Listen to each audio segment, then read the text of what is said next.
we need and we do support progressive programs of education, employment, and other social benefits. I have an outline that I'm referring to.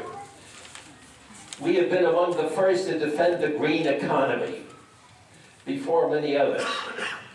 Now you can argue, well, do environmentalists go too far, but the loving concern for the planet Earth may be the supreme moral responsibility of the future. It is emerging. That's why planetary ethics is crucial. We need to cherish this planet, love it, and do what we can to preserve it for future generations. Did you ever think we're using up oil like mad? What happens when there is a time that there is no oil on the planet Earth? And that is going to happen. What does the future generations do without oil? So we misuse natural resources. We need to advocate, and we have, and we're on the front lines, population restraint. And we need to be critical of the Roman Catholic Church and other. I've found a great number of ex-Catholics here today. In fact, I think that minority is growing, that most of the new humanists are former Catholics who have suffered. So, but we need to focus on the new frontier of moral rights. I think that humanists should take progressive positions on the economy, and I can appreciate free market libertarians, I believe in that, but also social programs of welfare concern. You got to balance that.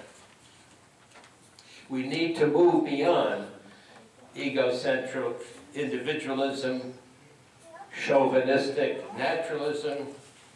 In my view, the supreme governmental obligation is to develop a new transnational set of planetary institutions. America, the beautiful, we love, but America is one country among almost 200, and we have obligations to what happens in every corner of the planet.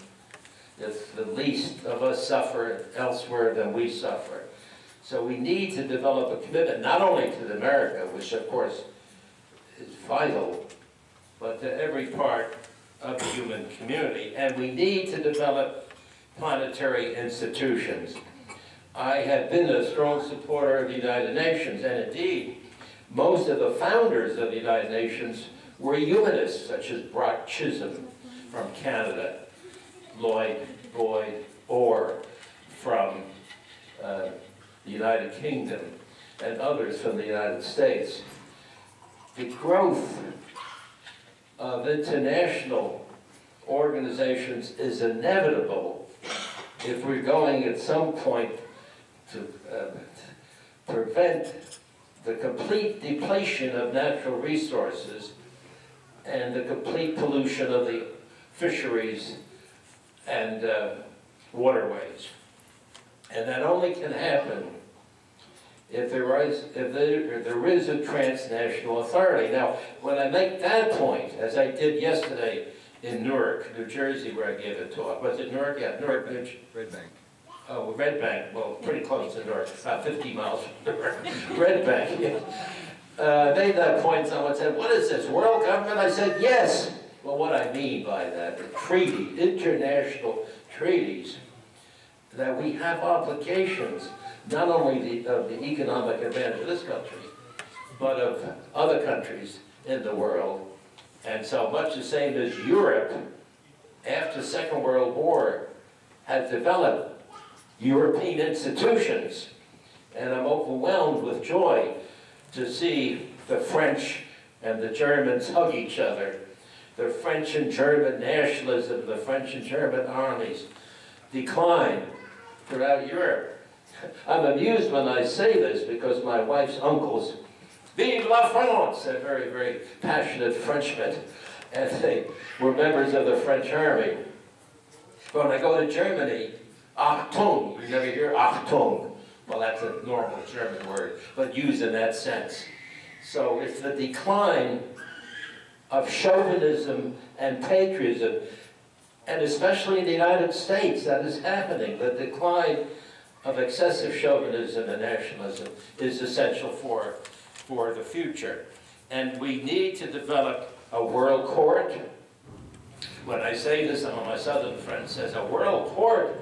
Yes, we need a world authority which will adjudicate the differences between national states. Well, why? For the common good.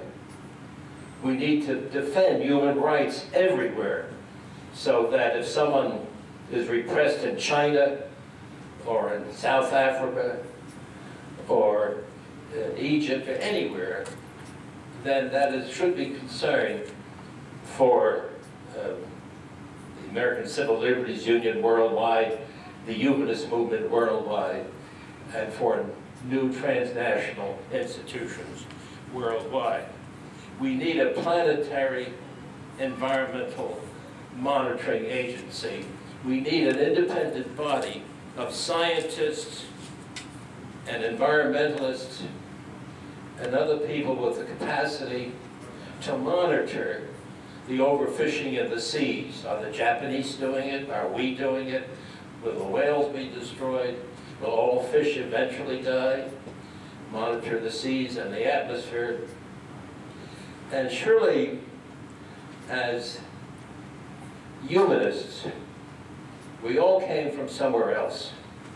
Now, there may be some Native Americans here, children of children, but the Native Americans came over the Bering Sea 15,000 years ago from Mongolia. But we're all from somewhere else, and we recognize